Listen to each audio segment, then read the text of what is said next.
Welcome on back. Getting close to 6:44 this Wednesday morning. In the coming hours, President Trump is expected to meet with the president of China.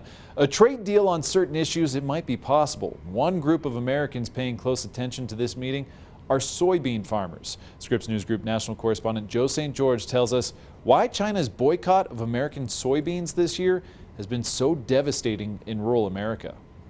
For over 10 months, the trade tensions between the U.S. and China have been felt across the global economy. The technology industry has been impacted by China's threat to restrict rare earth elements needed to make things like smartphones. Big box stores have been impacted by the price of Chinese-made products and tariffs.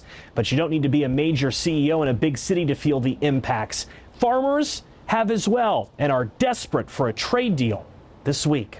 The expectations are high for the first meeting between President Donald Trump and President Xi Jinping of China since 2019. These are just some of the issues that the two leaders are expected to discuss, ranging from tariffs to fentanyl to TikTok. I'm in the seat of the combine right now. I'm cutting soybeans. I'll turn it around so that you can see. For farmers like Chris Cherry and David Harden, they are anxiously awaiting this meeting in the hopes it brings about a deal involving soybeans. According to the American Farm Bureau Federation, in 2024, half of all soybeans exported from the United States went to China. This year, China has boycotted American soybeans because of the ongoing trade war. There are soybean crops that are just not being bought. They're sitting in storage.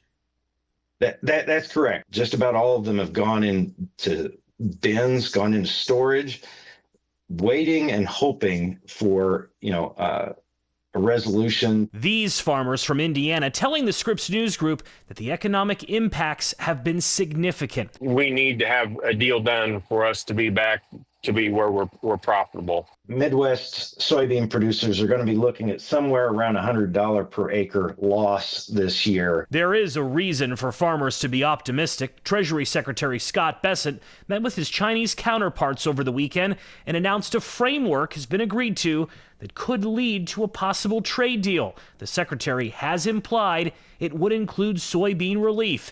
Secretary of Agriculture Brooke Rollins spoke with the Scripps News Group Tuesday. Good news for our soybean farmers, and we're grateful, hopefully, when that deal gets inked, to be able to move some of those soybeans, those great American soybeans, out across the world. Joe St. George, Scripps News Group, Washington.